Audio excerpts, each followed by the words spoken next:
आज हम जानेंगे श्री कृष्ण की ताकत। हालांकि श्री कृष्ण परब्रह्म है, पर जब उनका इस धरती पर अवतार आया था, तब उन्होंने कुछ ऐसे चमत्कार किए जो कि सिर्फ एक परब्रह्म ही कर सकते हैं। ऐसे चमत्कार जो आज भी मानव इतिहास को सीख देते रहे।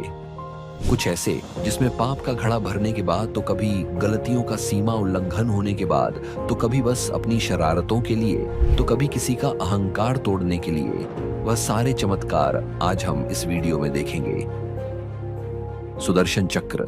जब शिशुपाल का अंत हुआ, राजा शिशुपाल ने श्री कृष्ण का 100 बार अपमान किया, और जैसे ही उसने 100 पहली बार उनका अपमान किया, श्री कृष्ण ने अपनी परम शक्ति दिखाई। उन्होंने सुदर्शन चक्र चलाया, जो एक पल में शिशुपाल का वध कर गया। सुदर्शन चक्र ब्रह्मांड का सबसे घातक अस्त्र था, जिसे रोकने की शक्ति किसी के पास नहीं थी।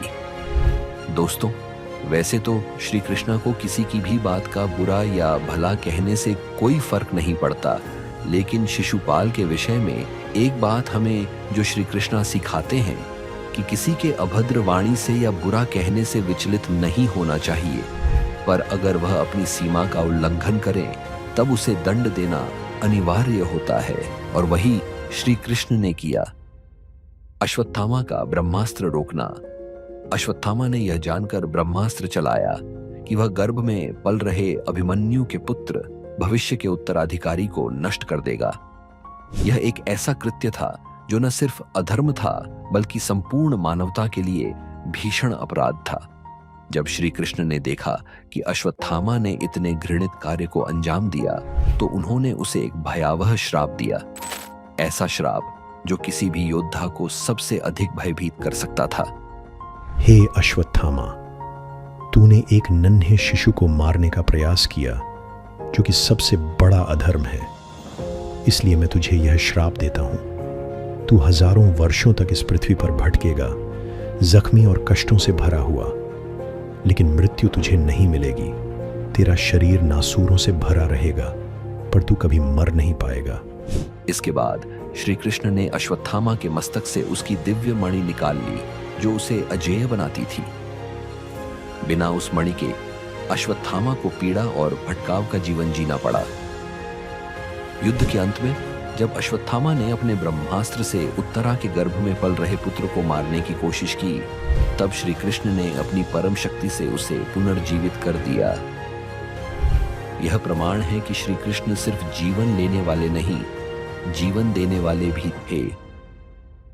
जब माता यशोदा ने श्री कृष्ण के मुख में देखा संपूर्ण ब्रह्मांड, गोकुल में श्री कृष्ण अपनी बाल लीलाओं से सभी को आनंदित कर रहे थे। कभी गायों के साथ खेलते, कभी मक्खन चुराते, तो कभी ग्वालबालों के साथ शरारतें करते। लेकिन एक दिन उन्होंने कुछ ऐसा किया जिसने माता यशोदा को चकित कर दिया।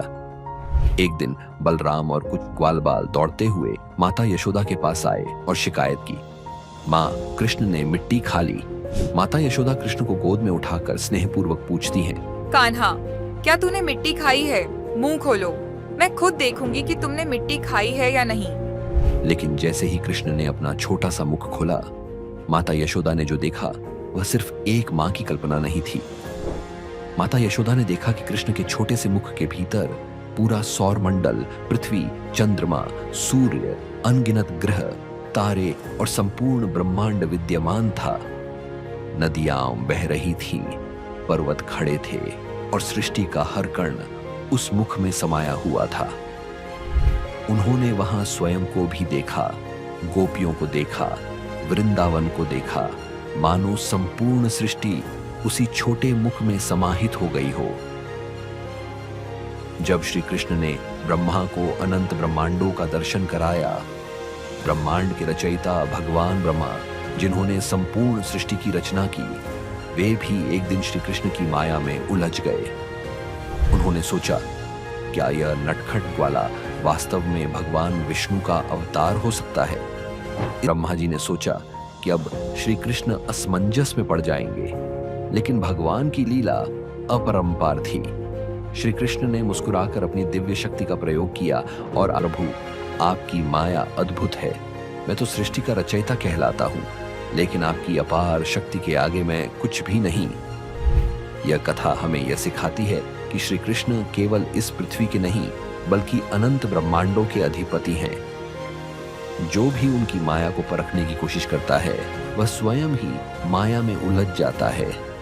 जब श्री कृष्ण ने अर्जुन को दिखाया अपना विराट रूप, कुरुक्षेत्र का युद्ध प्रारंभ होने वाला था, लेकिन अर्जुन का मन दुविधा में था। वह अपने ही परिजनों, गुरुओं और बंधुओं के विरुद्ध युद्ध करने से हिचकिचा रहे थे। उन्होंने श्री कृष्ण से मार्गदर्शन मांगा और तब भगवान ने उन्हें गीता का उपदेश दिया। लेकिन जब अर्जुन को पूर्ण विश्वास नहीं हुआ, तब श्री कृष्ण ने उन्हें अपना विराट रूप दिखाया। श्री कृष्ण ने अर्जुन को दिव्य दृष्टि प्रदान की और जैसे ही अर्जुन ने देखा, उनके सामने केवल श्री कृष्ण नहीं बल्कि संपूर्ण ब्रह्मांड के स्वामी का विराट स्वरूप खड़ा था। उन्होंने देखा कि श्री कृष्ण के मुख से अग्नि की ज्वालाएं निकल रही थीं। उनके अनगिनत नेत्र थे, उनकी भुजाएं समस्त दिशाओं में फैली हुई थीं और उनके भीतर संपूर्ण सृष्टि समाई हुई थी। अब अर्जुन को समझ में आ गया कि श्री कृष्ण केवल उनके मित्र और सारथी नहीं बल्कि स्वयं सृष्टि के अधिपति हैं। वे तुरंत भगवान से क्षमा मांगते हैं और कहते हैं, हे केशव, मैंने आपको अब तक केवल एक मित्र और गुरु के रूप में देखा, लेकिन अब मुझे झांत हुआ कि आप ही इस संपूर्ण ब्रह्मांड के रचयिता हैं। श्री कृष्ण का विराट रूप हमें यह सिखाता है कि वे केवल इस धरती के नहीं बल्कि संपूर्ण ब्रह्मांड के अधिपति हैं। वे ही सृष्टि की रचना करते हैं, वे ही इसका पालन करते हैं और वे ही इसे नष्ट भी करते हैं। तो दोस्तों, आपने देखा कि श्री कृष्ण, जिनका मानव रूप अवतार था, कितने अद्भुत और शक्तिशाली थे। अगर आपको यह वीडियो पसंद आया हो तो इसे लाइक, शेयर और कमेंट करना ना भूलें और डिवाइन ह्यूमन चैनल को सब्सक्राइब जरूर करें ताकि आपको ऐसे ही और भी रोचक वीडियो मिलते रहें। जय श्री कृष्णा।